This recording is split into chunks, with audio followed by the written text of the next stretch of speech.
ಧರ್ಮಸ್ಥಳ ಗ್ರಾಮದ ಬುರುಡೆ ಷಡ್ಯಂತ್ರ ಪ್ರಕರಣಕ್ಕೆ ಸಂಬಂಧಪಟ್ಟಂತೆ ಕೋರ್ಟ್ಗೆ ಅಂತಿಮ ವರದಿ ಕೊಟ್ಟಿರೋದು ಎಸ್ಐಟಿ ಫೈನಲ್ ರಿಪೋರ್ಟ್. ಈ ಒಂದು ರಿಪೋರ್ಟನ್ನು ಸ್ಪೆಷಲ್ ಇನ್ವೆಸ್ಟಿಗೇಷನ್ ಟೀಮ್ ಕೋರ್ಟ್ಗೆ ಸಲ್ಲಿಸಿದೆ. ಏನೆಲ್ಲ ಆಯಿತು ಬುರುಡೆ ಷಡ್ಯಂತ್ರ ವಿಚಾರಕ್ಕೆ ಸಂಬಂಧಪಟ್ಟಂತೆ, ಯಾರೆಲ್ಲ ಇದ್ದಾರೆ, ಯಾರು ಆರೋಪಿಗಳು, ಯಾರು ತಪ್ಪಿದೆ, ಏನು ಕಥೆ, ಚಾರ್ಜ್ ಶೀಟ್ ಏನಾಗ್ತಾ ಇದೆ, ಇದರಲ್ಲಿ ವರದಿಗಳು ಏನೇನು, ಇಲ್ಲಿ ಸಾವುಗಳಾಗಿದ್ದು ನಿಜಾನ, ಕೊಲೆಗಳಾಗಿದ್ದು ನಿಜಾನ, ಅನಾಥ ಶವಗಳ ಸಂಸ್ಕಾರ ಆಗಿದ್ದು ನಿಜಾನ, ಈ ಥರದ್ದು ಬೇಕಾದಷ್ಟು ಪ್ರಶ್ನೆಗಳಿತ್ತಲ್ಲ.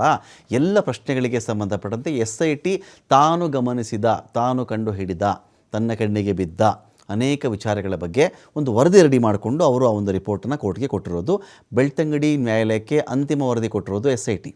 7,000ಕ್ಕೂ ಅಧಿಕ ಪುಟಗಳ ವರದಿಯನ್ನು ರೆಡಿ ಮಾಡಿರೋದು SITಯಲ್ಲಿ.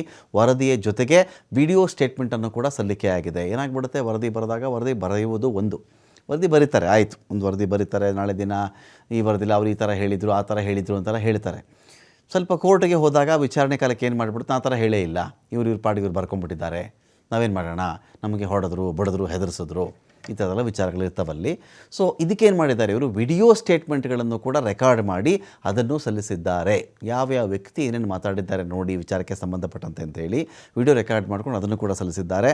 ವರದಿಯೊಂದಿಗೆ FSL ರಿಪೋರ್ಟ್ ಇದೆ, ಇವರು ಬರೆಯೋದು ಒಂದು ವರದಿ, ವಿಡಿಯೋ ಸಾಕ್ಷ್ಯಗಳೊಂದು, ಫೊರೆನ್ಸಿಕ್ ಲ್ಯಾಬ್ನ ವರದಿ ಕೂಡ ಇದರಲ್ಲಿರುತ್ತೆ. ಅಂದರೆ ಇವ್ರು ಏನು ವರದಿ ಹೇಳ್ತಾರೋ, ಏನು ಅದರಲ್ಲಿ ಬರೆದಿರ್ತಾರೋ ಅದಕ್ಕೆ ಪೂರಕವಾಗಿ ವಿಡಿಯೋ ಸಾಕ್ಷ್ಯಗಳು.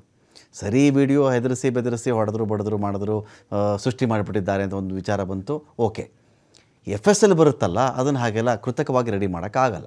FSL ಅಂತ ಬಂದಾಗ ಯಾರ್ದೋ ಮೂಳೆ, ಯಾರ್ದೋ ಬಾಡಿ, ಯಾರ್ದೋ ಅಸ್ಥಿಪಂಜರ, ಯಾರ್ದೋ ಬಟ್ಟೆ, ಯಾರ್ದೋ ಕೂದಲು, ಉಗುರು, ಈ ಥರದ ವಿಚಾರಗಳಿದ್ದಾಗ ಸುಮ್ಮನೆ ಏನೇನೋ ಬರೆಯೋಕ್ಕಾಗಲ್ಲ. ಅದರಲ್ಲಿ ಆ ವರದಿಯನ್ನು ಕೂಡ ಇದರೊಂದಿಗೆ ಲಗತ್ತಿಸಿ, ಇದರೊಂದಿಗೆ ಅದನ್ನು ಸೇರಿಸಿನೇ ನ್ಯಾಯಾಲಯಕ್ಕೆ ಸಲ್ಲಿಕೆ ಮಾಡಿರುವುದು. ಒಟ್ಟು 255 ಸಾಕ್ಷ್ಯಗಳ ಹೇಳಿಕೆ ಒಳಗೊಂಡಿರುವಂಥ ವರದಿ ಇದು.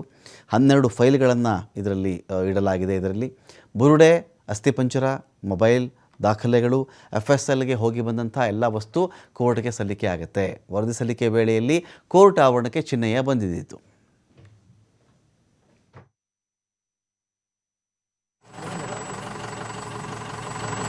ಬನ್ನಿ ಸರ್.